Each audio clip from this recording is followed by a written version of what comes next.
আজকে আপনাদের মনে শান্তি নেই, আপনারা চরম আতঙ্কে আছেন, আপনারা উৎকণ্ঠায়, আপনারা ভয়ে আতঙ্কে দিন যাপন করছেন। আপনারা জানেন একটা রাজনৈতিক পরিবর্তন বাংলাদেশে হয়েছে। আমাদের তারুণ্য শক্তি একটা বিপ্লব করেছিল, একটা সংগ্রাম করেছিল, একটা আন্দোলন করেছিল। কলেজ বিশ্ববিদ্যালয় স্টুডেন্ট আন্দোলনের নাম দেওয়া হয়েছিল বৈষম্য বিরোধী আন্দোলন। বাংলাদেশে বৈষম্য থাকবে না, অন্যায় থাকবে না, অবিচার থাকবে না, জুলুম থাকবে না। কিন্তু গত 14 মাস হয়ে গিয়েছে, আপনারা দেখেন বাংলাদেশের পরিস্থিতি এখন কি হয়েছে। এই কথা আমরা বলেছি। আজকে বাংলাদেশের সামগ্রিক পরিস্থিতি নিয়ে আমি একটি পরিসংখ্যান আপনাদের সামনে শোনানোর জন্য আমি এখানে লিখে এনেছি। সূত্র হলো ট্রান্সপারেন্সি ইন্টারন্যাশনাল, টিআইবি, আইন ও সালিশ কেন্দ্র, আশ, অন্যান্য মানবাধিকার সংস্থা এবং বাংলাদেশ ব্যাংক, অর্থনীতিবিদ, IMF বিশ্লেষণ ফান্ড, জাতিসংঘের মানবাধিকার অফিস, আইন মন্ত্রণালয় এবং অন্যান্য গণমাধ্যমের প্রতিবেদন। এই সমস্ত প্রতিবেদনের মাধ্যমে আমি একটি বিশাল ফিরিস্তি তুলে এনেছি। স্বাধীনতার পর বাংলাদেশে কি পরিমাণ খুন হয়েছে, কি পরিমাণ মার্ডার হয়েছে। গত 20 বছরে আমার হাতে পরিসংখ্যানের রিপোর্ট আছে। গত 20 বছরে আমি কেন নির্ধারিত সরকারের সমালোচনা করার জন্য দাঁড়াই নাই। আমি বলার চেষ্টা করব এই ব্যবস্থা, এই সিস্টেম, যেই সিস্টেম আমাদের এই মানব সমাজকে জাহান্নাম বানিয়ে চলেছে, যেই পদ্ধতি, যেই সিস্টেম আমাদের জাতীয় জীবনকে অশান্তিময় করেছে, যেই সিস্টেম আমাদের অর্থনীতিকে অরাজকতার দিকে ঠেলে দিয়েছে, যেই সিস্টেম একটা রাজনৈতিক অস্থিরতার মধ্যে আমাদের জাতিকে নিয়ে গিয়েছে, আমি আজকে সেই সিস্টেমের বিরুদ্ধেই কথা বলবো। নির্দিষ্ট কোনো ব্যক্তি, নির্দিষ্ট কোনো দল, নির্দিষ্ট কোনো সংগঠন, নির্দিষ্ট কোনো গোষ্ঠীর ব্যাপারে আমি আজকে কথা বলতে চাই না।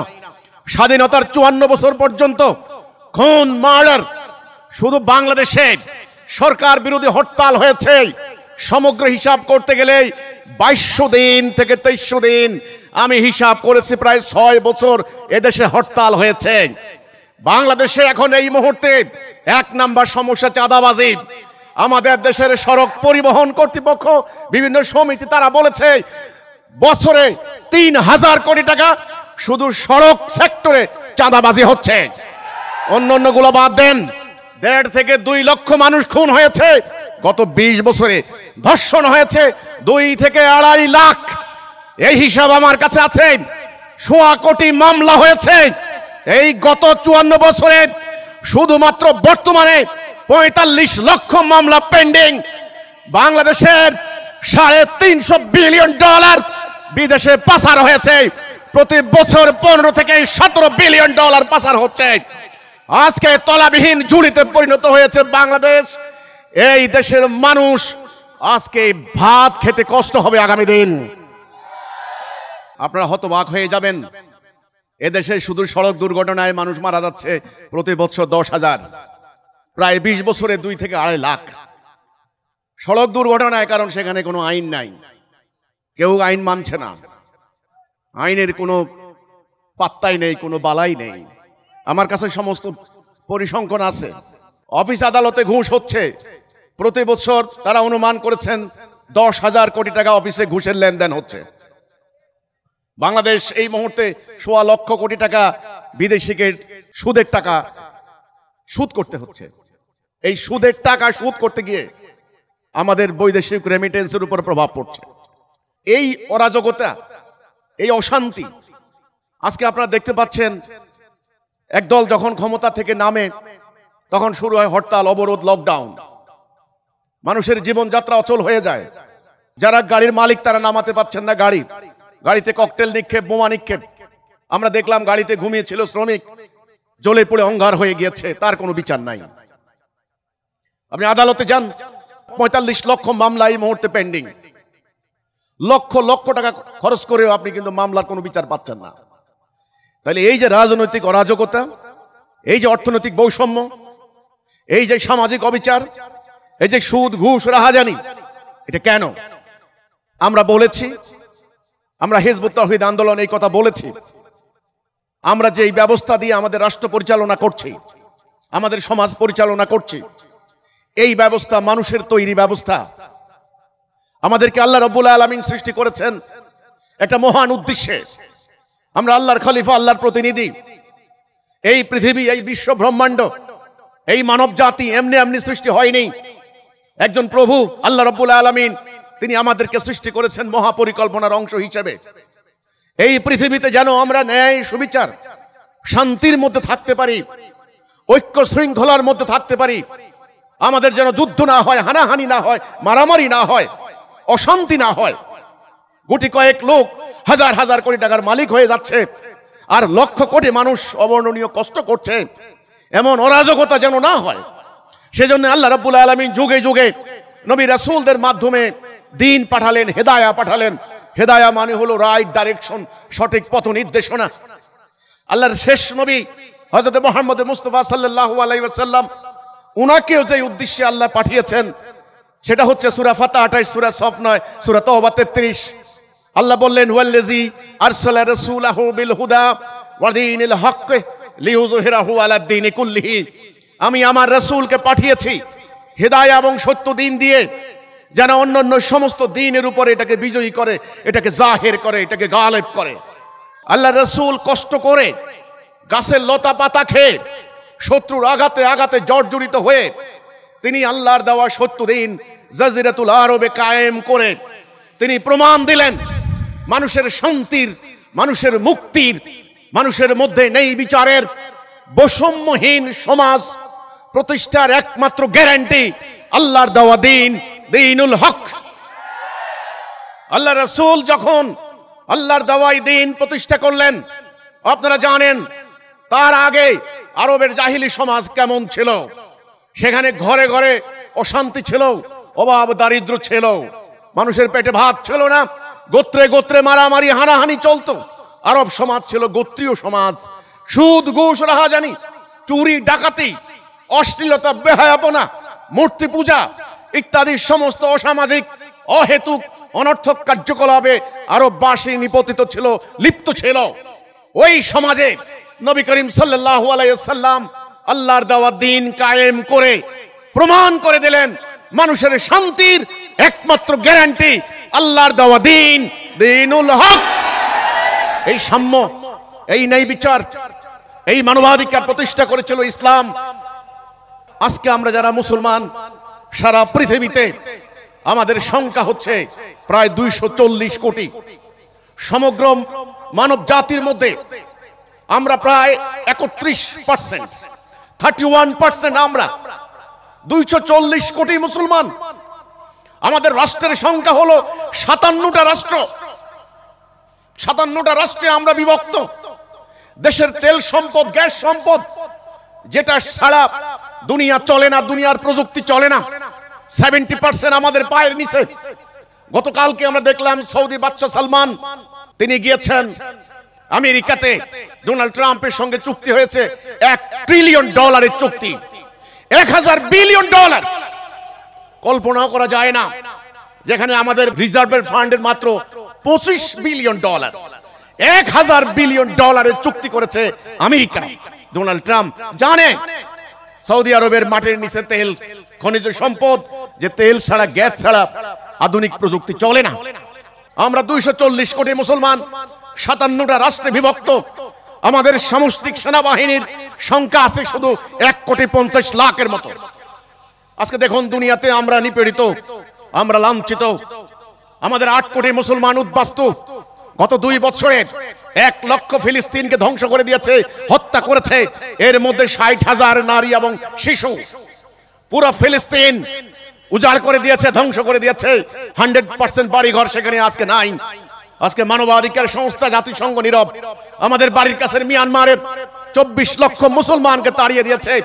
মুসলমানদের যে রাখাইন রাজ্য, সে রাখাইন রাজ্যের প্রায় 36,000 বর্গমাইলের রাখাইন রাজ্য মুসলমানদের এলাকা। সেখানে মুসলমানরা নাই, সেখানে আরাকান আর্মি দখল করে নিয়ে মুসলমানদেরকে তাড়িয়ে দিয়েছে। গতকালকে আমাদের বাংলাদেশের সরকার সংশ্লিষ্ট কর্তৃপক্ষ বলেছেন লক্ষ লক্ষ এই রোহিঙ্গা মুসলমানের এই উদ্বাস্তুর ভার আমরা আর সহ্য করতে পারবো না। তাহলে মুসলমানের এই অবস্থা কেন? আর আমি বাংলাদেশের রাজনৈতিক, অর্থনৈতিক কথা বললাম। হাজার হাজার মানুষ এ পর্যন্ত শুধু রাজনৈতিক সংঘর্ষে মারা গিয়েছেন। শুধু এই ছাত্র আন্দোলনে সরকারি হিসেবে প্রায় 1400 মানুষ প্রাণ হারিয়েছে। স্বাধীনতার পর এ পর্যন্ত স্বৈরাচার বিরোধী আন্দোলন অনেকগুলি হয়েছে, কম হয় নাই। সরকার পতন আন্দোলন হয়েছে। এ পর্যন্ত 12টি সংসদ নির্বাচন হয়েছে। ফেব্রুয়ারিতে যে নির্বাচন হওয়ার কথা সেটার নাম ত্রয়োদশ সংসদ নির্বাচন। প্রত্যেকটা নির্বাচনে হাজার হাজার কোটি টাকা খরচ করা হচ্ছে। রাষ্ট্রকে কে চালাবে? জাতির প্রতিনিধি নির্বাচনের ক্ষেত্রে শেখ হাসিনা 10,000 কোটি টাকা 3টা নির্বাচনে ব্যয় করেছে। এইবারে ইন্টারিম গভর্নমেন্ট সরকারের কাছে দাবি করেছে নির্বাচন করতে হলে 3,000 কোটি টাকা দিতে হবে। আমি বলতে চাই, হাজার হাজার কোটি টাকা খরচ করে আপনারা নির্বাচন করছেন, সরকার পরিবর্তন করছেন, গণতান্ত্রিকভাবে নির্বাচিত সরকার ক্ষমতায় যায়, কয়েকদিন পরে ফ্যাসিস্ট হয়ে যায়, স্বৈরাচার হয়ে যায়। একটা কথা আমরা জানি যে লঙ্কা সে হয় রাবণ। এই রাবণ তৈরির কারখানা আমরা আর কতদিন চালাবো? আজকে মুসলমান বাংলাদেশ একটা কঠিন সংকটের মধ্যে এসে দাঁড়িয়েছে। আজকে সবাই আতঙ্কিত। আন্তর্জাতিক ষড়যন্ত্র এবং আঞ্চলিক ষড়যন্ত্র, আজকে আমাদের সরকারও কঠিন একটা নিরাপত্তা সংকটের মধ্যে পড়েছে। অনেকে আশঙ্কা করছেন বাংলাদেশের ঐক্য, সংহতি, স্বাধীনতা, সার্বভৌমত্ব ধ্বংস হয়ে যেতে পারে। এখন তাহলে আগামীতে কি করবেন? আমরা ঋণের জ্বালায় জর্জরিত, আমাদের প্রায় বিলিয়ন বিলিয়ন ডলার ঋণ। আমরা হিজবুত তাওহীদ আন্দোলন পরিষ্কার করে বলতে চাই, আমরা আল্লাহ সুবহানাহু ওয়া তাআলা, আল্লাহ রাব্বুল আলামিনের পক্ষ থেকে হেদায়েত পেয়েছি, রাইট ডাইরেকশন পেয়েছি, আমরা সত্য পেয়েছি, আমরা মুক্তির পথ পেয়েছি। গত 30টি বছর আমরা নিজের পকেটের টাকা খরচ করে, নিজেদের গাড়ির তেল পুড়িয়ে, নিজেদের কষ্টার্জিত অর্থ ব্যয় করে আমরা এই মহাসত্য দ্বীনুল হক, মানুষের মুক্তির কথা আমরা বলে যাচ্ছি। আমাদের আন্দোলনের প্রতিষ্ঠাতা, টাঙ্গাইলের ঐতিহ্যবাহী জমিদার পন্নী পরিবারের উত্তরসূরি ইমামুজ্জামান জনাব মোহাম্মদ ফয়েজ খান পন্নী সত্যের মূর্ত প্রতীক। জীবনে কোনো মিথ্যা বলেননি, কোনো অপরাজনীতি করেননি, কারো কাছ থেকে 2 টাকা তিনি খাননি। তিনি মানুষদেরকে ধর্মের শিক্ষা দিয়েছেন। আল্লাহ রাব্বুল আলামিন আমাদেরকে সৃষ্টি করেছেন মহা পরিকল্পনার অংশ হিসেবে। আমরা কিভাবে চললে, কোন অর্থনীতি গ্রহণ করলে, কোন বিচার নীতি গ্রহণ করলে, কোন রাষ্ট্রনীতি গ্রহণ করলে, কোন শিক্ষানীতি গ্রহণ করলে আমাদের মানুষগুলি সুখে থাকবে, শান্তিতে থাকবে, সেই ব্যবস্থা, সেই সিস্টেম আল্লাহ দিয়েছেন। আল্লাহ রাসূলকে আল্লাহ দ্বীনুল হক দিয়ে পাঠিয়েছেন। সেই দ্বীনুল হক প্রতিষ্ঠা করে আল্লাহ রাসূল শান্তি কায়েম করেছেন। আজকে বাংলাদেশের মানুষ হতাশ, রাজনৈতিক দলের নেতাকর্মীরা ভীত সন্ত্রস্ত, হতাশ। কোন দলের নেতাকর্মী আজ শান্তিতে নাই। নিজের দলের লোকদেরকে নিজেরা হত্যা করছে। কয়েকদিন আগে পল্লবী থানায় প্রকাশ্যে এক রাজনৈতিক দলের কর্মীকে আরেক কর্মী হত্যা করেছে। এটা হলো বাংলাদেশের বাস্তবতা। এমত অবস্থায় মানুষ মুক্তির পথ পাচ্ছে না। এদেশের কৃষক, শ্রমিক জনতা, এদেশের মুক্তিকামী জনতা, এদেশের ছাত্র জনতা, দেশের আলেম ওলামা, পীর মাশায়েখ, শিক্ষক বৃন্দ, আমি সবাইকে বলতে চাই, এই অশান্তির মধ্যে পড়ার একটা মাত্র কারণ, আমরা আজকে আল্লাহর দেওয়া দিন প্রত্যাখ্যান করেছি, আমরা ওদের দেওয়া জীবন ব্যবস্থা গ্রহণ করেছি। বাংলাদেশের যারা রাজনীতি করছেন, আপনারা এতদিন ধরে মানুষের তৈরি এই গণতান্ত্রিক ব্যবস্থা, তথাকথিত গণতান্ত্রিক ব্যবস্থা, সো কল ডেমোক্রেটিক সিস্টেম, পুঁজিবাদী অর্থনৈতিক ব্যবস্থা আপনারা গ্রহণ করেছেন। রক্ত দিয়ে মানুষের তৈরি এই ব্যবস্থা কার্যকরী করেছে। ব্রিটিশরা 300 বছর আমাদেরকে শাসন করেছে, শোষণ করেছে, লুণ্ঠন করেছে, ট্রিলিয়ন ট্রিলিয়ন ডলার তারা লুণ্ঠন করেছে। আজকে তারা উন্নত রাষ্ট্র, আমাদের রক্তের উপর দাঁড়িয়ে তারা উন্নত হয়েছে। তারা 47 সালে চলে যাওয়ার পর আমাদের এখানে কামড়া কামড়ির রাজনীতি লাগিয়ে দিয়েছে। এই রাজনীতি প্র্যাকটিস আমরা করতে পারি না। এই রাজনীতির ফলাফল কি হয়েছে? যারা এই ক্ষমতায় যাচ্ছেন ট্রিলিয়ন ট্রিলিয়ন ডলার বিদেশে পাচার করে দিচ্ছেন, স্বজনপ্রীতি করছেন। 5 বছর ক্ষমতায় থাকার পর আপনাদেরকে আজকে গণতন্ত্রের মূলা ঝুলিয়ে দেওয়া হচ্ছে। কিছু মুখরোচক কথা, কিছু টেস্টি খাবার আপনাদের জিহ্বায় লাগিয়ে দেওয়া হচ্ছে। তারা বলেন গণতন্ত্র মানবাধিকারের কথা বলেন, ভোটাধিকারের কথা বলেন, ন্যায় বিচারের কথা বলেন, কিন্তু 54 বছর আমরা কি ভোটাধিকার পেয়েছি? এটা হলো মূলা। দ্য নিউ এজের সম্পাদক জনাব নুরুল কবির গতকালকে বলেছিলেন একটা সাক্ষাৎকারে, গণতন্ত্র নামক এই বাচ্চার কোনো জন্মই হয় নাই বাংলাদেশে। এতদিন গণতন্ত্রের কথা বলা হয়েছে। আমি বলতে চাই, নির্বাচনের দিন একদিন জনগণের মাথায় কাঁঠাল ভেঙে 5 বছরের জন্য এই বাংলাদেশ থেকে তারা ইজারা নিয়ে নেয়। একবার ব্রিটিশ চিরস্থায়ী বন্দোবস্ত করে আমার বাংলার জমিনকে চিরস্থায়ী বন্দোবস্তের মাধ্যমে জমিদারদের কাছে সম্পত্তি ইজারা দিয়েছিল, এটার নাম চিরস্থায়ী বন্দোবস্ত। ঠিক তেমনি ব্রিটিশ চলে গিয়েছে, তাদের তৈরি করা রাজনৈতিক ব্যবস্থা যারা কায়েম রাখতে চায়, মানুষের তৈরি এই ব্যবস্থা তারা 5 বছরের জন্য এই দেশটাকে জমিদারি তালুত মনে করে। একদিন আপনার পায়ে পড়ে, একদিন আপনার সাথে কোলাকুলি করে, একদিন আপনার পিঠের ময়লা সাফ করে দেয়, আপনাকে আব্বা ডাকতেও কোনো চিন্তা করে না। ওই একদিন পরের দিন থেকে আপনাকে আর চেনে না। ক্ষমতায় যারা যায় তারাই হয়ে যায় ফ্যাসিস্ট। আমি কোন দলের নাম বলছি না, আমি কোন ব্যক্তির দোষ দিচ্ছি না। সিস্টেমটাই এমন, বাঁকা রাস্তায় কোনোদিন আপনি সোজা চলতে পারবেন না। আজকে তরুণরা তোমরা বিপ্লব করেছ, বুকের তাজা রক্ত ঢেলে দিয়েছ। তোমাদের মায়েরা আজকে কাঁদতে কাঁদতে চোখের পানি শুকিয়ে গিয়েছে। তোমরা বিপ্লব করেছো 90-তে, বিপ্লব করেছো 24 সালে। যত বিপ্লব করো তোমাদের মুক্তি পাবে না তোমরা। আর একটা বিপ্লব করো, আর একটা ঘোষণা দাও, আমরা মানুষ, আমরা আল্লাহর প্রতিনিধি, আমরা হুকুম মানবো আল্লাহর, আমরা বিধান মানবো আল্লাহর। এই একটা বিপ্লব করো, যেই বিপ্লব নবী করিম সাল্লাল্লাহু আলাইহি সাল্লাম করেছিলেন। তোমার ভাগ্য পাল্টে যাবে, বংশ পরম্পরায় আর জীবন দিতে হবে না। আজকে আমাদেরকে সিদ্ধান্ত নিতে হবে, এই সন্ত্রাস, এই হানাহানি, এই অপরাজনীতি, এই ধর্মের নামে ব্যবসা, এগুলি কি চলবে? নো।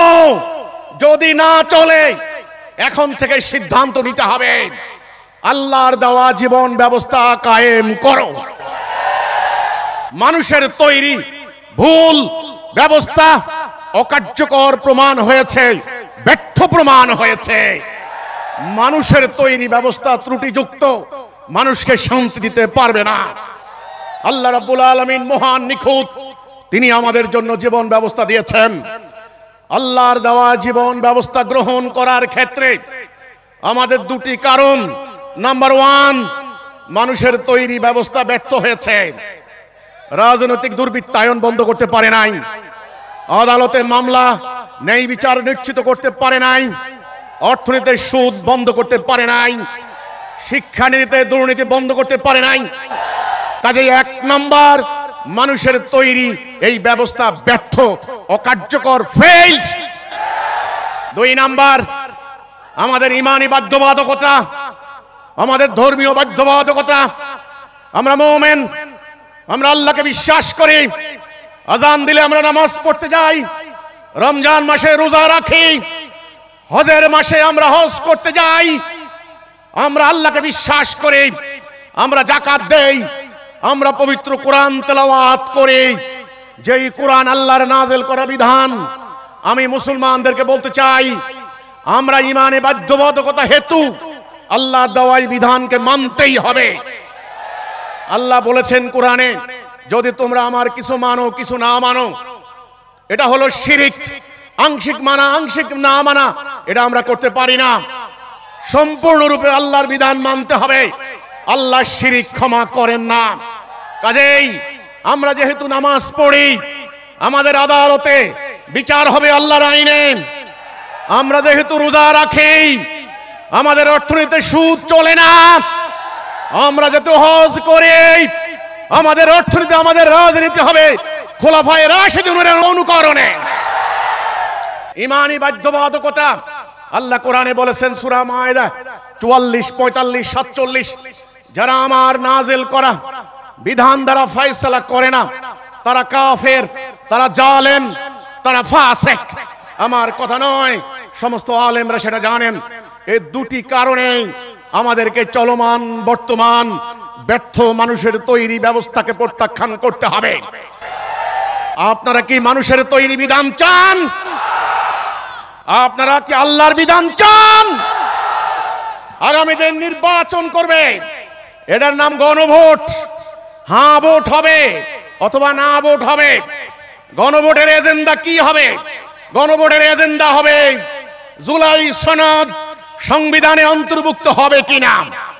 আমরা জুলাই সনদ, আমাদের সাধারণ জনগণ জানে না জুলাই সনদে কি আছে।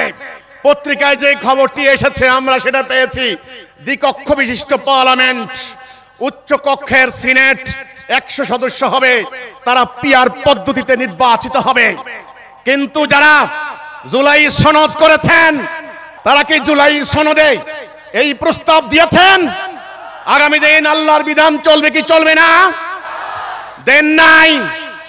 আল্লাহর বিধান বাদ দিয়ে পশ্চিমাদের তৈরি করা এই মানুষের তৈরি ব্যবস্থা যতই আপনারা সংস্কার করেন, কাটাছেঁড়া করেন, 17 বার সংশোধন হয়েছে, এখন বলছেন চলমান সংবিধানকে বাদ দিতে হবে।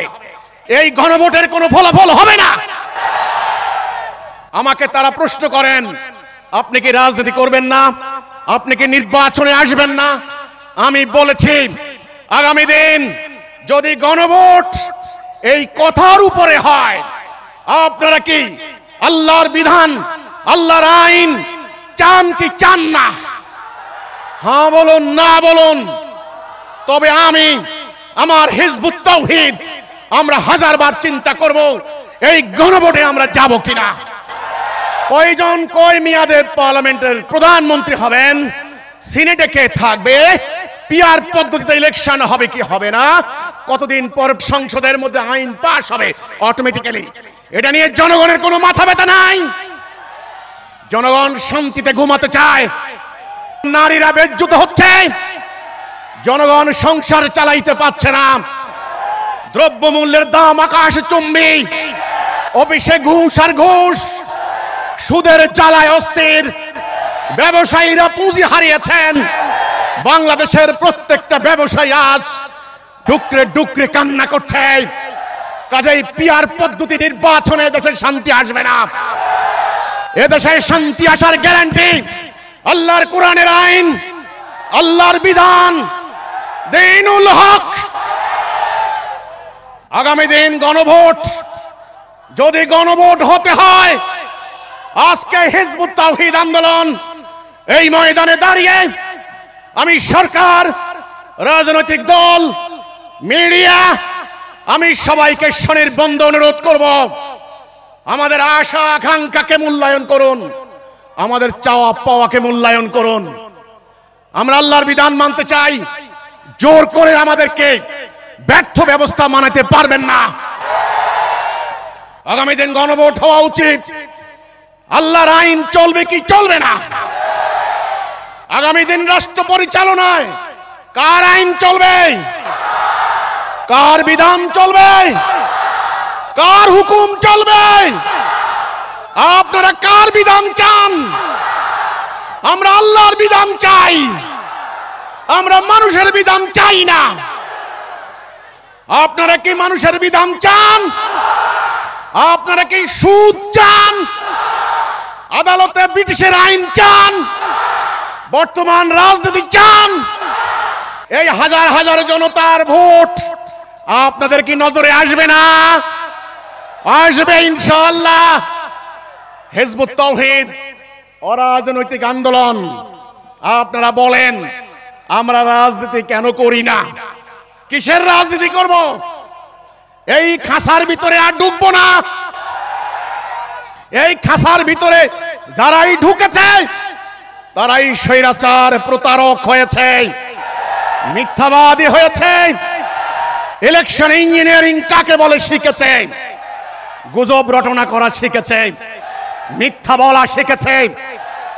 এই সিস্টেম সৎ লোককে অসৎ বানিয়েছে। আমরা এই সিস্টেম মানি না, মানুষের আইন মানি না, মানি না।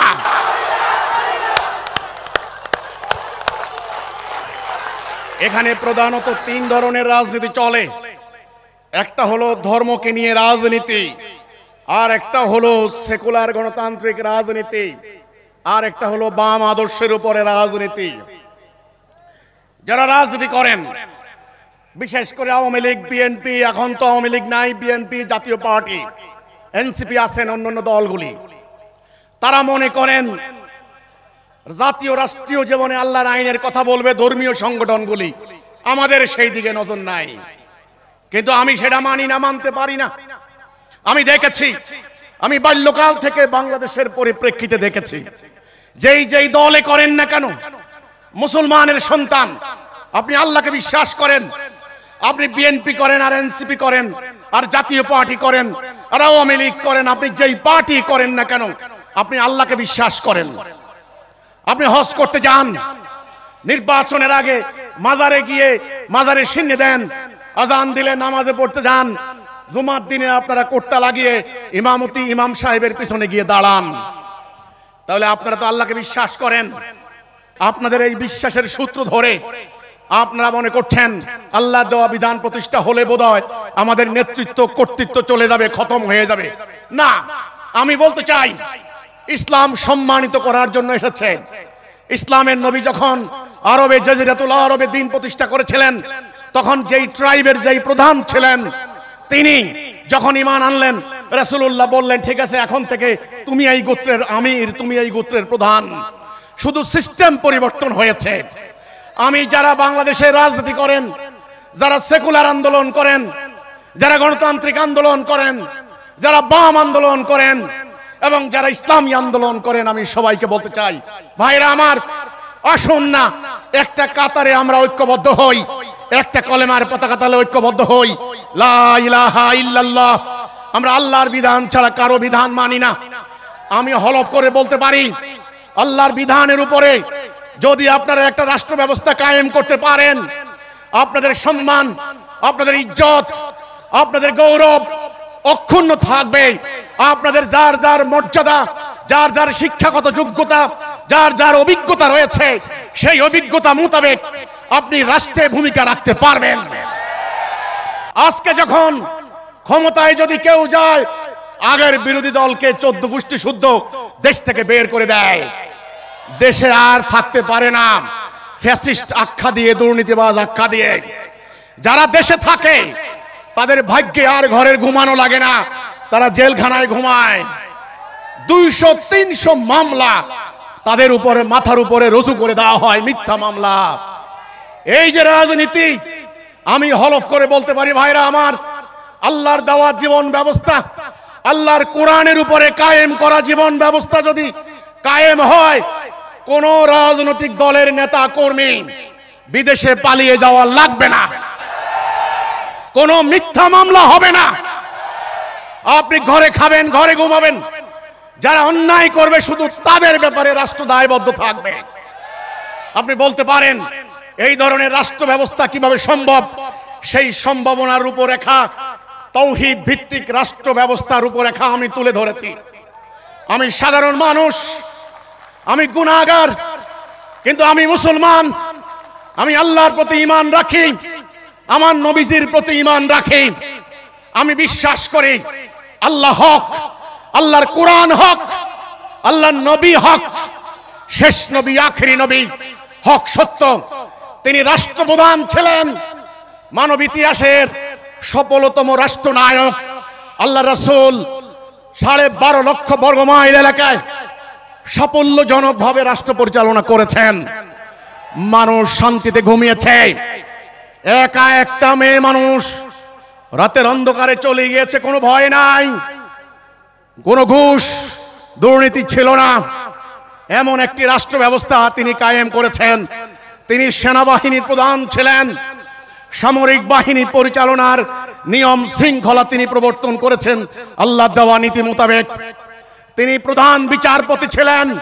কাজেই বর্তমান এই রাষ্ট্র ব্যবস্থায় আল্লাহর দেওয়া সেই ঐশী বিধানের উপরে ভিত্তি করা, কোরআন এবং সুন্নাহর উপরে ভিত্তি করা রাষ্ট্র ব্যবস্থার রূপরেখা কেমন হতে পারে সেটা আমি এই বইতে তুলে ধরেছি।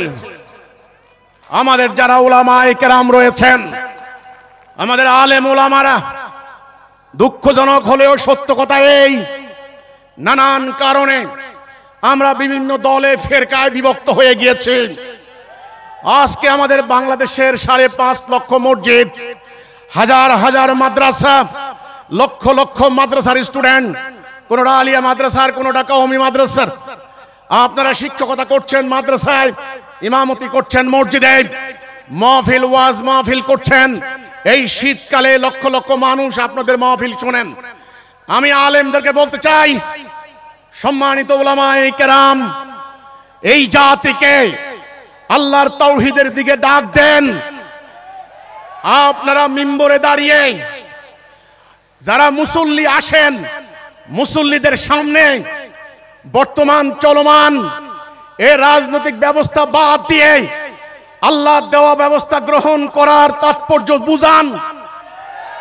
যারা মাহফিলে বক্তব্য দেন, ভালো ভালো বক্তা সুন্দর সুন্দর বয়ান করেন, আপনারা দয়া করে এক ফেরকা আরেক ফেরকার বিরুদ্ধে ছোট্টখাট্ট মাসলা মাসাইলগত বিরোধ নিয়ে, সামান্য আকীদাগত বিরোধ নিয়ে এক গোষ্ঠী আরেক গোষ্ঠীর বিরুদ্ধে বাহাস বিতর্ক না করে, এক গ্রুপ আরেক গ্রুপের মুন্ডুপাত না করে ধর্মপ্রাণ মানুষের সামনে ইসলামের সুমহান আদর্শ তুলে ধরুন, মানুষকে বুঝান।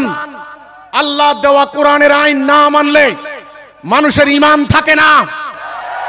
আজকে আমরা বিরাট বিরাট সম্মেলন করি, অমুককে কাফের ঘোষণা করতে হবে, অমুককে অমুসলিম ঘোষণা করতে হবে। ভাইরা আমার, আলেমরা নিশ্চয়ই জানেন আল্লাহ কোরআনে বলেছেন, যারা আল্লাহর কোরআনের আইন দ্বারা বিচার করে না তারা কাফের। আজকে আমাদের এই 18 কোটি মানুষ 71 সালের পর দেশ স্বাধীন হয়েছে, আমাদের 92% মুসলমান। আমরা মানব আল্লাহর আইন, আমাদের আদালতে বিচার হবে আল্লাহর আইনে, আমাদের অর্থনীতিতে সুদ থাকবে না, সেখানে আমরা আল্লাহর হুকুম মানতে পারছি না। এই ধাপ্পাবাজের রাজনীতি আমাদেরকে ধ্বংস করে দিয়েছে। আপনারা আমাদের সাথে বলছেন সব সমস্যার সমাধান দিতে পারে ইসলাম। তুমি কে, আমি কে, মুমিন মুসলিম, আমার তোমার কলেমা লা ইলাহা ইল্লাল্লাহ, আল কোরআন আমাদের জীবন বিধান। এই কথা আপনারা বলছেন কয়েক হাজার লোক, কিন্তু 18 কোটি মানুষ, তাদের আজ আকীদা ভিন্ন, তাদের কোটি কোটি ভোটার।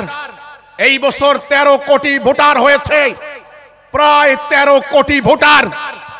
এই 13 কোটি ভোটারকে এক একটা ভোটার যেন এক একটা রাজনৈতিক দলের কাস্টমার। এদেরকে কালেকশন করার জন্য, এদেরকে ধরে নিয়ে, ধরে বেঁধে, টাকা দিয়ে বুঝিয়ে যেমনি হোক ভোট কেন্দ্রে নেওয়ার জন্য মরিয়া হয়ে গিয়েছে এই 13 কোটি ভোটার। তারা কি এই সিদ্ধান্ত নিয়েছে? তোমার আমার সংবিধান আল কোরআন, আল কোরআন, তারা কি এই কথা বলেছে? আজকে এই জাতিকে এই কথা বলতে হবে। তোমরা, আল্লাহ তোমাদেরকে দায়িত্ব দিয়েছেন। আমি আলেম সাহেবদেরকে উদ্দেশ্য করে বলতে চাই, মুহতারাম উলামায়ে কেরাম, আমরা আপনাদেরকে সম্মান করি, শ্রদ্ধা করি, আপনাদের সাথে আমাদের কোনো বিদ্বেষ নাই, আল্লাহ না করে। কিন্তু আমরা যেটা বলি নাই, আমি যেটা বলি নাই, করি নাই, যেটা আমার আকীদা নয়, বিশ্বাস নয়, এমন এমন মিথ্যা, ডাহা মিথ্যা একটা নির্দিষ্ট গোষ্ঠী রচনা করে দিয়েছে, সোশ্যাল মিডিয়াতে প্রচার চালিয়ে আমাদের নামে একটা প্রোপাগান্ডা সৃষ্টির চেষ্টা করেছে। আমি আপনাদেরকে স্বনির্বন্ধ অনুরোধ করতে চাই, আপনারা এখন থেকে মসজিদের মিম্বরে বসে যারা মুসল্লি আছেন, মুসল্লিদেরকে আল্লাহর বিধান মানার পক্ষে অনুপ্রাণিত করুন। আপনারা যারা ওয়াজ করছেন, ফিরকা মাযহাব নিয়ে তর্ক বিতর্ক এখন রাখেন, কার সুন্নতের ঘাটতি রয়েছে, কার আমল আখলাকের প্রবলেম রয়েছে, এগুলি এখন রাখেন। আল্লাহ এক, রাসূল এক, কাবা এক, একটা জীবন বিধান কোরআন। আমরা জাতি হব একটা, আমাদের নেতা হবে একজন, আমাদের বিধান চলবে আল্লাহর বিধান। এই কথার উপরে দয়া করে আমার স্বনির্বন্ধ আবেদন, দেশের যারা উলামায়ে কেরাম আছেন, কওমি মাদ্রাসার আলেম, সরকারি আলিয়ার আলেম, আহলে হাদিসের আলেম, যেই ঘরানার আলেম হন না কেন, আপনারা সবাই মিলে নেমে এই পথ হারা জনগোষ্ঠীকে একটা মাত্র কথা বুঝান, লা ইলাহা ইল্লাল্লাহ, আল্লাহর হুকুম ছাড়া কারো হুকুম বিধান মানি না। এই একটা বাক্য বুঝান, তাওহীদের তাৎপর্য বুঝান, তাওহীদের গুরুত্ব বুঝান, আপনারা বাঁচেন, এই জাতি বাঁচবে। তাদের হাজার হাজার অ্যাটম বোম প্রস্তুত। কল্পনা করুন ফিলিস্তিন, কল্পনা করুন মিয়ানমার, কল্পনা করুন আফগানিস্তান, তাদের অ্যাটম বোম জঙ্গি বিমান, তারা উড়ে এসে আমাদের জনপদ ধ্বংস করে দেয়, আমাদের ছোট ছোট মাসুম বাচ্চাগুলি অকালে মৃত্যুবরণ করে, আমাদের নারীদের ইজ্জত চলে যায়, আমরা উদ্বাস্তু শিবিরে বাস করি। এটা আল্লাহর শাস্তি। কাজে আল্লাহর এই শাস্তি থেকে বাঁচতে হলে আমাদেরকে তওবা করে এই পাশ্চাত্য সভ্যতার ব্রিটিশ আমলের রেখে যাওয়া মানুষের তৈরি এই ব্যবস্থাকে প্রত্যাখ্যান করে রাষ্ট্রীয় জীবনে, জাতীয় জীবনে আল্লাহর কোরআনের উপরে ভিত্তি করা, আল্লাহর বিধানের উপরে ভিত্তি করা একটা রাষ্ট্র ব্যবস্থা কায়েমের পক্ষে আপনারা জনমত গড়ে তুলুন, আপনারা জনমত গড়ে তুলুন। সম্মানিত উলামায়ে কেরাম, আমি আপনাদের ভাই, আমি আপনাদের বন্ধু। একটা দিনের জন্য আমি এই বাংলাদেশ ছেড়ে কোথাও যাই নাই। আল্লাহ সাক্ষী, আমার জ্ঞান হওয়ার পর থেকে আমি আল্লাহর কোরআনের শ্রেষ্ঠত্বের কথা বলে এসেছি। আপনাদের সম্মিলিত শক্তি, আপনাদের সম্মিলিত অর্থ, আপনাদের জ্ঞান, যেই জ্ঞান আপনারা মাদ্রাসায় নিয়েছেন, ওই জ্ঞানকে দিয়ে অন্তত একবারের জন্য আল্লাহর বিধান কায়েমের জন্য এই 18 কোটি মানুষকে আপনারা অনুপ্রাণিত করুন। আমি আপনাদেরকে বলতে চাই, আল্লাহ মুমিনের জানমাল কবুল করেছেন। সূরা হুজরাতের 15 নম্বর আয়াত, আল্লাহ বলেছেন গুনাহ মাফ করবেন মুমিনের, জান্নাত দিবেন মুমিনকে। আল্লাহ রাব্বুল আলামিন 5000 মালায়েক প্রস্তুত রেখেছেন মুমিনের জন্য। মানুষ দুই প্রকার, রাস্তা দুইটা, হেদায়া দলালা, সত্য মিথ্যা, একটা আল্লাহর দেওয়া পথ, একটা ইবলিসের তৈরি করা পথ। আমাকে আপনাকে জান্নাত দিবে হেদায়া। আপনারা কি হেদায়া পেয়েছেন? সূরা তাগাবুন 2 নম্বর আয়াত, মানুষ দুই প্রকার, হয় মুমিন না হলে কাফের। আপনারা কি মুমিন হবেন? যদি মুমিন হতে চান, সূরা হুজরাতের 15 নম্বর আয়াত কোরআন শরীফ খুলে দেখুন। আল্লাহ এবং তার রাসূলের প্রতি ঈমান, লা ইলাহা ইল্লাল্লাহ মুহাম্মাদুর রাসূলুল্লাহ, এই কথার উপরে অটল থাকতে হবে। সুম্মা লাম ইয়ারতাবু, কোনো সন্দেহ করব না, দ্বিধা করব না, এবং জান মাল দিয়ে আল্লাহর রাস্তায় জিহাদ করতে হবে। আমি হিজবুত তাওহীদ আন্দোলনের ভাইদেরকে বলতে চাই, যারা আল্লাহর রাস্তায় কাজ করতে নামে, তাদের জন্য আদর্শ উসওয়াতুন হাসানা কে? নবী করিম সাল্লাল্লাহু আলাইহি সাল্লাম। আমরা আখেরি নবীর উম্মত, আমাদের গুনাহ ভুল ত্রুটি থাকতে পারে, আমরা গুনাহগার, আল্লাহর নিকট আমরা ফরিয়াদ করি, আল্লাহ আমাদের গুনাহ মাফ করে দাও। কিন্তু আমাদের অনুকরণীয় আদর্শ আমাদের নবী করিম সাল্লাল্লাহু আলাইহি ওয়াসাল্লাম। তিনি যখন এই দ্বীনের দিকে মানুষদেরকে ডাক দিয়েছেন, তিনি কি ফুলের মালা পেয়েছেন? মিষ্টি পেয়েছেন? জি হুজুর পেয়েছেন? নো, ওনাকে পাথর নিক্ষেপ করা হয়েছে, ওনাকে আঘাতে আঘাতে জর্জরিত করা হয়েছে, ওনাকে দেশান্তরিত করা হয়েছে, ওনার সঙ্গীদেরকে, সাহাবীদেরকে শহীদ করা হয়েছে। তাহলে আপনারা যদি মোমেন হতে চান, আপনাদেরকে 1 নাম্বার তাওহীদের উপর ঈমান আনতে হবে। ঈমান, ঈমান কাকে বলে? মুখে বলা, অন্তরে বিশ্বাস এবং কাজে প্রমাণ। আমি মুখে বললাম লা ইলাহা ইল্লাল্লাহ, বাস্তবে আমি ব্রিটিশের আইন মানলাম, এই ঈমান নয়, এটা শিরক, এটা কুফর।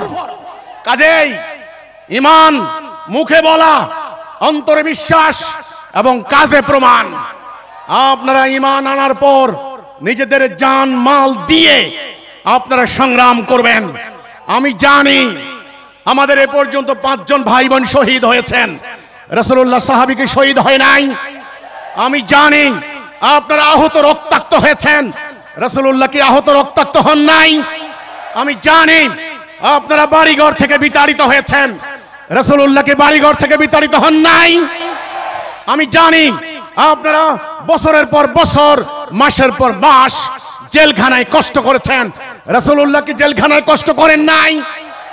কাজেই এটা রাসূলুল্লাহর সুন্নাহ, সুন্নাতে রাসূলুল্লাহ। আমরা ভাগ্যবান, আমরা নবীর সুন্নাহ অনুসরণ করতে পেরেছি। আমি হিজবুত তাওহীদকে বলতে চাই, আগামী দিন দেখবেন ভোটের জন্য প্রত্যেকটা রাজনৈতিক দলের নেতা কর্মী মাঠে ময়দানে নগরে বন্দরে চষে বেড়াবে, পাতার মতো টাকা ছিটাবে দলের পক্ষে ভোট নেওয়ার জন্য, জনগণকে মিথ্যা ওয়াদা দেবে। আজকে ঢাকা মহানগরীর এই জায়গায় দাঁড়িয়ে আমি আপনাদেরকে একটা দায়িত্ব দিচ্ছি, আপনারা নেমে পড়ুন, জনগণকে বুঝান এই ব্যবস্থাকে পরিবর্তন করতে হবে। বর্তমান মানুষের তৈরি এই ব্যবস্থা আমাদেরকে শান্তি দিতে পারে নাই। আপনাদেরকে গালি দেওয়া হবে, পাল্টা গালি দেবেন না, আক্রমণ করতে আসবে, সাহসিকতার সাথে দাঁড়াবেন, পালাবেন না। আর আমরা সোশ্যাল মিডিয়াতে আপনারা সংযত হয়ে কথা বলুন, কোনো ব্যক্তিকে, কোনো গোষ্ঠীকে আপনার মতের সঙ্গে না মিললে আক্রমণাত্মক কথা বলবেন না, অশ্লীল কথা বলবেন না। এটা ইসলামের শিক্ষা নয়, এটা নবীর শিক্ষা নয়। যারা আক্রমণাত্মক কথা বলবে, অশ্লীল কথা বলবে, তারা তাদের আমল নষ্ট করবে, আপনি নষ্ট করবেন না। সম্মানিত ভাই ও বোনেরা, আল্লাহর পক্ষ থেকে আমরা কর্মসূচি পেয়েছি। এই কর্মসূচি আমাদের মুক্তির সনদ। আল্লাহ রাসূল বলেছেন, আল্লাহ আমাকে 5টি কাজের আদেশ দিচ্ছেন, আমি তোমাদেরকে দিয়ে যাচ্ছি। 1 নম্বরে তোমরা ঐক্যবদ্ধ হও। আল্লাহ কোরআনে বলেছেন, ওয়াতাসিমু বিহাবলিল্লাহি জামিআ ওয়া লা তাফাররাকু। হে মুসলমান, কোরআনের এই নির্দেশ, কোরআনের এই আদেশ থাকার পরেও তোমরা কিভাবে টুকরা টুকরা হয়ে এক ভাই আরেক ভাইকে হামলা করছো? এটা কি ইবলিসের ষড়যন্ত্র নয়? এটা কি শয়তানের ষড়যন্ত্র নয়? তাহলে 1 নাম্বারটা কি? ঐক্য। এটা রাসূলুল্লাহর নির্দেশ, কোরআনের নির্দেশ। 2 নাম্বার ডিসিপ্লিন। 3 নাম্বার আনুগত্য। একজন নেতার আনুগত্য করতে হবে, যেই নেতা আল্লাহর বিধান দিয়ে, আল্লাহর কোরআনের আইন দিয়ে আমাদেরকে পরিচালিত করবেন। যেই নেতা আমাদেরকে ফেলে পালিয়ে যাবেন না, যেই নেতা স্বজনপ্রীতি করবেন না, যেই নেতা এবং তার অনুসারীরা, তার অ্যাসোসিয়েট, দলের নেতা কর্মী হাজার হাজার কোটি টাকা মেরে পালিয়ে যাবে না। যেই নেতার অনুসারীরা নেতার জন্য আল্লাহর কাছে দোয়া করবে, নেতা তাহাজ্জুদ নামাজ পড়ে কর্মীর জন্য দোয়া করবে, আপনারা এমন নেতার আনুগত্য করবেন। আমাদের নেতা হবেন কয়জন? আমরা জাতি হব কয়টা? আমাদের হুকুম চলবে কার? আপনারা মাঠে ময়দানে সত্য পৌঁছায় দেবেন। আমি ভাইদেরকে বলতে চাই, জনগণের মধ্যে আপনারা আজকে নেমে পড়ুন। এইবার যদি জাতি পথ হারায়, এইবার যদি জাতিকে আনতে না পারেন, অমানিসার ঘোর অন্ধকার এমন ভাবে নেমে আসবে, আর কোনোদিনই সকাল হবে না। আমাদের বাংলাদেশের যারা পীর সাহেবরা আছেন, বিভিন্ন খানকায় বিভিন্ন গদ্দিনসীন পীর, ঢাকার পীর, মানিকগঞ্জের পীর, বরিশালের পীর, সিলেটের পীর, আমাদের ভারতবর্ষে ঐতিহাসিক কাল থেকেই এদেশের মানুষ আধ্যাত্মিকতার চর্চা করেন। ইসলাম, শরীয়ত এবং মারেফতের সমন্বিত একটা ভারসাম্যপূর্ণ জীবন ব্যবস্থা। ইসলামে শুধু শরীয়ত নয় এবং শুধু মারেফত নয়, মারেফত এবং শরীয়ত এই দুইয়ের সমন্বিত রূপ ইসলাম। আমার দেহ যেমন সত্য, আমার আত্মাও তেমন সত্য। আমাদের পীর সাহেবরা, আপনারা, আপনাদের লক্ষ লক্ষ মুরিদ, আপনারা নানান ফেরকায় মুরিদদেরকে আপনারা বায়াত নেন, নানান ধরনের তসবিহ তাহলিল তাদেরকে শিখান, দোয়া কালাম শিখান, সবের বিভিন্ন আমল শিখান। আমি আপনাদেরকে বলতে চাই, মোহতারাম পীর সাহেবরা, আজকে আমাদের জাতির ভাগ্য আকাশে দুর্যোগের ঘনঘটা। গত 14 মাসে আপনারা দেখেছেন উগ্রবাদী একটা গোষ্ঠী 200 মাজারে হামলা করেছে, খানকায় হামলা করেছে, অনেকের বাড়িঘর লুট করেছে, গবাদি পশু লুট করেছে। আপনারা সম্পদ রক্ষা করতে পারেন নাই, আপনাদের কর্মীর জীবন রক্ষা করতে পারেন নাই, কবরের থেকে লাশ তুলে এনে আগুন দিয়ে জ্বালিয়ে দিচ্ছে। এমন পৈশাচিকতা জাহিলি যুগেও হয় নাই। আমি মোহতারাম পীর সাহেবদেরকে বলতে চাই, আপনারা মুরাকাবা করেন, আপনারা মুশাহাদা করেন, আপনাদের কলবের মধ্যে আর কখনো কখনো ইলহাম হয়, এলকার হয়, আপনারা ইলহাম পান, এলকার পান, তাহলে আমার জাতি আজ ভয়ে ঘুমাতে পারছে না। কিভাবে আপনারা খানকার দরজা বন্ধ করে আপনারা সেখানে বসে বসে তাসবিহ দানা টপকাতে পারেন? আমার ইমামুজ্জামানের পূর্বপুরুষ হযরত হায়দার আলী খান পন্নী সাহেব ছিলেন টাঙ্গাইলের ঐতিহ্যপূর্ণ একজন আধ্যাত্মিক সাধক। কাজে আমাদের ইমামুজ্জামান আমাদেরকে বলে গিয়েছেন, ইসলাম দেহ এবং আত্মার সমন্বিত রূপ, শরীয়ত এবং মারেফতের সমন্বিত রূপ। আমি বলতে চাই, আমাদের দেশের যারা পীর সাহেব আছেন, আপনাদের মুরিদদেরকে নিয়ে দয়া করে 5 দফা কর্মসূচিতে আসুন। আপনাদের যার যার সম্মান, যার যার ইজ্জত আপনারা পাবেন। বর্তমান এই ব্যবস্থায় আপনাদের ইজ্জত দিতে পারে নাই। আমার নবী 78টা যুদ্ধ করেছেন, গাছের লতা পাতা খেয়েছেন, শত্রুর আঘাতে আঘাতে জর্জরিত হয়েছে, ওনার মাথায় লোহার হেলমেট ঢুকে মস্তক টুকরা টুকরা হয়েছে। মায়ের খাওয়া কি সুন্নত নয় কি? নাকি খালি মিষ্টি খাওয়া সুন্নাত? মোহতারাম পীর সাহেবরা যারা খানকায় বসে আধ্যাত্মিক সাধনা করছেন, আপনাদের সাধনা ব্যর্থ হবে। যদি নারী ধর্ষিতা হয়, যদি আদালতে ব্রিটিশের আইনে বিচার হয়, যদি সুদী অর্থনীতি চলে, মানুষ যদি ভয়ে ঘুমাতে না পারে, আপনাদের এই ধর্ম চর্চা ব্যর্থ হবে। আপনারা বেরিয়ে আসুন। হিজবুত তাওহীদ মুক্তির ডাক দিচ্ছে। হিজবুত তাওহীদ আল্লাহর মনোনীত দল। হিজবুত তাওহীদের ইমামকে আল্লাহ পরিচালিত করেন। এই 5 দফা কর্মসূচি, হাদিস, আপনারা ছোট্টখাট্ট হাদিসকেও আমল করেন। আমি জানি সুন্নত তরক করেন না। মিসওয়াকের কি গুরুত্ব, কি ফজিলত, কি মর্তবা, কোন দোয়ার কি ফজিলত, আপনারা আমল করেন, ভালো কথা। কিন্তু আমার রাসূল এত বড় কথা বললেন, আনামরুকুম বিখামসিনাল্লাহু আমারানি বিহিন্না। আল্লাহ আমাকে 5টি কাজের আদেশ দিচ্ছেন, আমি তোমাদেরকে দিয়ে যাচ্ছি। এই 5 দফা থেকে আধাত সরে গেলে ইসলামের রশি খুলে যাবে। এত বড় হাদিস আপনাদের কি নজরে পড়ে নাই? আল্লাহ কোরআনে বললেন, যারা আমার আইন দ্বারা বিচার করে না তারা কাফের। এত বড় নির্দেশ কি আপনাদের নজরে পড়ে নাই? আল্লাহ বললেন, যদি তোমরা আমার রাস্তায় সংগ্রাম না করো, অন্য জাতি তোমাদের উপর চাপিয়ে দেব। আল্লাহর এত বড় আদেশ আপনাদের কি নজরে পড়ে নাই? আল্লাহ বললেন, কুতিবা আলাইকুমুল কিতাল, যুদ্ধ করা তোমাদের জন্য ফরজ করে দিলাম। এত বড় আমল আপনারা কি করে বাদ দিলেন? আল্লাহ বললেন, আনাকিমুদ্দিন, দিন কায়েম করো, দিন কায়েম করা ফরজ। এত বড় আমল আপনারা কি করে বাদ দিলেন? ছোট্ট ছোট্ট মেসওয়াকের সুন্নত আপনারা বাদ দিচ্ছেন না, তাহলে সম্মানিত পীর সাহেব এবং তাদের মুরিদানদেরকে আমি বলতে চাই, ইজ্জত রক্ষা করার জন্য, খানকা রক্ষা করার জন্য, মর্যাদা রক্ষা করার জন্য, ধর্মীয় বিশ্বাসকে হেফাজত করার জন্য আসুন তাড়াতাড়ি একটা তাওহীদের পতাকা তলে ঐক্যবদ্ধ হই। লা ইলাহা ইল্লাল্লাহ মুহাম্মাদুর রাসূলুল্লাহ। আমাদের হুকুম চলবে কার? বিধান চলবে কার? আইন চলবে কার? আমরা মুমিন না কাফের? মুমিন। আমাদের জাতি হবে কয়টা? একটা।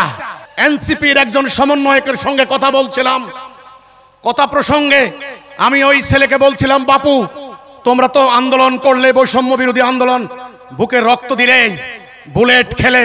ওই ছেলে আমাকে বলছে, মাননীয় ইমাম আমার শরীরে এখনো 140টা বুলেট রয়েছে, মানে রাবার বুলেট রয়েছে, এখনো খুলতে পারি নাই। আমি বললাম তোমরা যে আন্দোলন করলে সফল হয়েছো? ও বলল না, এখনো তো কোনো সফলতা দেখি না। আমি বললাম দেখবা না, এই ব্যবস্থা পরিবর্তন করতে হবে। তুমি না মুসলমান, তুমি না আল্লাহর প্রতি ঈমান আনো, তাহলে আল্লাহর কোরআনের বিধান বাদ দিয়ে মানুষের তৈরি বিধান মানছো কেন? তখন ওই ছেলেটি আমাকে বলে, এনসিপির একজন সদস্য বা নেতা, মানে সমন্বয়কারী, আমাকে বলে যে ইমাম আমরা যদি এখন আল্লাহর আইন মানতে যাই, তাহলে আমেরিকা কি আমাদেরকে ধরবে না? ভারত আমাদেরকে ধরবে না? ইসরায়েল কি আমাদেরকে ধরবে না? এই রাশিয়া কি আমাদেরকে ধরবে না? আমি বললাম তুমি আল্লাহকে ভয় করলে না? আল্লাহ থেকে ডোনাল্ড ট্রাম্প কি বড় হয়ে গেল? আল্লাহ থেকে কি নরেন্দ্র মোদী বড় হয়ে গেল? আল্লাহ থেকে কি মিস্টার পুতিন বড় হয়ে গেল? মুমিন ঈমান আনে কার উপরে? ভরসা করে কার উপরে? আল্লাহ কি বলেন নাই, ওয়ালা তাহিনু ওয়ালা তাহজানু ওয়া আনতুমুল আলাউনা ইন কুনতুম মুমিনিন? তোমরা হতাশ হইও না, তোমরা নিরাশ হইও না, তোমরা বিজয়ী হবে যদি তোমরা মুমিন হও। তখন বিশ্বাস করেন এই ছেলেটা আমাকে বলে, ইমাম আপনার হিজবুত তাওহীদ তো এই কথা বলছে, জনগণ তো নিতে চাচ্ছে কিনা? আমি বললাম তাহলে জনগণের সামনে আমাকে কথা বলার সুযোগ দেওয়া হোক। সুরওয়ার্দী উদ্যানে যেই কোন দল সমাবেশ করতে পারে, আমি মিটিং করার কথা বললে আমাকে অনুমতি দেওয়া হচ্ছে না কেন? আমি জাতির সামনে কথা বলতে চাই, আমার কথা যদি প্রত্যাখ্যাত হয় আমি তওবা করে চলে আসব। কিন্তু আমার বিশ্বাস রয়েছে আমি যদি কথা বলতে পারি এটা বিপ্লব হয়ে যাবে ইনশাআল্লাহ। এই বিপ্লব দিন প্রতিষ্ঠার বিপ্লব, আল্লাহর বিধান প্রতিষ্ঠার বিপ্লব। তোমরা হিজবুত তাওহীদ, তোমরা আমেরিকাকে ভয় করবে না, তোমরা ভারতীয় আধিপত্যবাদকে ভয় করবে না, তোমরা ভয় করবে কাকে? আল্লাহকে, আমাদের ওলিকে, আমাদের অভিভাবককে। কাজে আমি হিজবুত তাওহীদকে বলতে চাই, যদি তোমরা জানমাল দিয়ে আল্লাহর রাস্তায় সংগ্রাম করো, 18 কোটি মানুষ যদি এই কথার উপরে ঐক্যবদ্ধ হয়, আমরা আজকে থেকে এক জাতি, আমরা আল্লাহর আনুগত্য করব ইনশাআল্লাহ। আমি হলফ করে বলতে পারি এই বাংলার বুকানাঙ্গা জামাল ছেলেরা সারা দুনিয়াকে একদিন লিড দেবে। সভ্যতায়, জ্ঞানে, বিজ্ঞানে, প্রযুক্তিতে ইসলাম হবে দুনিয়ার মানুষের জন্য অনুকরণীয়, অনুসরণীয় আদর্শ। আজকে বিভিন্ন নারী আন্দোলন হচ্ছে, বিভিন্ন পক্ষে বিপক্ষে কথা হচ্ছে। একদল প্রচার চালাচ্ছে ইসলাম যদি ক্ষমতায় আসে নারীদেরকে বাক্সবন্দী করা হবে। আর একদল প্রচার চালাচ্ছেন নারীরা ঘর থেকে যেন বের না হয়, তোমরা ঘরে থাকো। যারা বাংলাদেশে ধর্ম নিয়ে রাজনীতি করে তারা ইসলাম নারীকে কতখানি স্বাধীনতা দিয়েছে, ইসলাম কতখানি উদার, ইসলাম কতখানি বিজ্ঞান সম্মত, ইসলাম কতখানি মানবতার মুক্তির কথা বলে, তারা এই ব্যাপারটা তত্ত্বহীন কণ্ঠে তুলে ধরতে ব্যর্থ হয়েছেন। লক্ষ লক্ষ নারী আজকে আমাদের জাতীয় অর্থনীতিতে অবদান রাখছেন। আমাদের গার্মেন্টস ফ্যাক্টরির লক্ষ লক্ষ নারী আজকে জাতীয় অর্থনীতিতে ভূমিকা রাখছেন। কাজেই আপনারা নারীদেরকে বুঝান, আল্লাহ দেওয়া নারী নীতি নারীদেরকে বাক্সবন্দী করে না। শালীনতার সাথে আল্লাহর যথাযথ হুকুম মেনে নিয়ে জাতীয়, সামাজিক, রাজনৈতিক, অর্থনৈতিক সকল ক্ষেত্রে নারীদের ভূমিকা রাখার স্বাধীনতা হিজবুত তাওহীদ ঘোষণা করছে। আমি এদেশের সরকার, এদেশের সেনাবাহিনী, এদেশের পুলিশ বাহিনী, আমি সবাইকে বলতে চাই, আমি জানি আপনাদের সম্মান আজকে নাই, আপনাদেরকে গালি দেওয়া হয়। গতকালকে পুলিশের আইজি বলেছেন দয়া করে আপনারা পুলিশকে অপমান করবেন না, অথচ এই পুলিশ না থাকলে চুরি ডাকাতি চলে যেত। কাজেই আজকে সেনাবাহিনী, পুলিশ, গোয়েন্দা বাহিনী, সরকার, আমি আপনাদেরকে স্বনির্বন্ধ অনুরোধ করছি, এই বর্তমান চলমান ব্যর্থ রাজনৈতিক ব্যবস্থা বাদ দিন। এই ব্যবস্থা যতদিন মানবেন, যেই সরকার ক্ষমতা যাবে আপনাদেরকে তাদের তাবেদারি করতে বাধ্য করা হবে। এবার যখন তাদের কথা শুনবেন, পরবর্তী সরকার এসে আপনাদের গলায় রশি দিয়ে ঝুলানো হবে, রাস্তায় রাস্তায় আপনাদেরকে ইট দিয়ে পিটিয়ে হত্যা করা হবে। সেনাবাহিনীর একজন অফিসারকে যখন গালি দেওয়া হয় তখন লক্ষ লক্ষ সেনা সদস্যের কলিজা ফেটে যায়।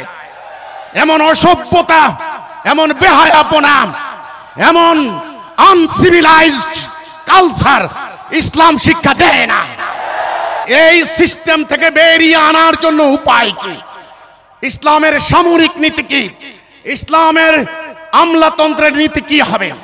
পুলিশ বাহিনীর নীতি কি হবে? আলেম ওলামাদের সম্মান কি হবে? নারী নীতি কি হবে? রাজনৈতিক দলের নেতাদের কি হবে? সুদবিহীন অর্থনৈতিক ব্যবস্থা কি হতে পারে? আল্লাহর আইনের অনুসারে আদালতে বিচার কিভাবে হতে পারে? এর একটা রূপরেখা এই রাষ্ট্র সংস্কার বইতে আমি তুলে ধরেছি। আজকের এই সমাবেশে আমি দাঁড়িয়ে উদাত্ত আহ্বান জানাচ্ছি, আর বর্তমান সিস্টেম নয়, আসুন আমরা আল্লাহর দেওয়া ব্যবস্থা মেনে নেই, আসুন আমরা বাস্তবে মুমিন হই, আসুন এই অকার্যকর ব্যবস্থাকে চির বিদায় দিয়ে আল্লাহর দেওয়া জীবন ব্যবস্থা কায়েম করে একটা রেনেসাঁ সৃষ্টি করে। এই আন্দোলন আমাদের বাঁচার আন্দোলন, এই লড়াই আমাদের মুক্তির লড়াই, এই লড়াই আমাদের ঈমানের লড়াই, এই লড়াই আমাদের সন্তানের ভবিষ্যৎ রক্ষার লড়াই, এই লড়াই করা আমাদের মানবাধিকার, আমাদের সাংবিধানিক অধিকার, আমাদের ধর্মীয় অধিকার। আপনারা কি লড়াইতে প্রস্তুত? আপনারা কি প্রস্তুত? আপনারা আমাদের জন্য দোয়া করবেন, আল্লাহ রাব্বুল আলামিন যেন জীবনের শেষ পর্যন্ত আমাদেরকে কায়েম রাখেন। সবাই মিলে মাঠে নেমে পড়ুন, একটা প্রস্তাব দেন, no more continue this system of life. এটা মানুষের তৈরি ব্যবস্থা, এটা আমরা মানতে পারি না, এটা বাদ দিন, চিরতরে বাদ দিন। এই বাদ দেওয়ার লড়াই আপনারা চালু করুন। সবাইকে আল্লাহ হেফাজত করুন। আল্লাহ হাফেজ। সালামু আলাইকুম ওয়া রাহমাতুল্লাহি ওয়া বারাকাতুহু। জিহাদ জিহাদ জিহাদ চাই, বিপ্লব বিপ্লব, মুক্তির বিপ্লব। এক জাতি এক দেশ, সব সমস্যার সমাধান দিতে পারে ইসলাম।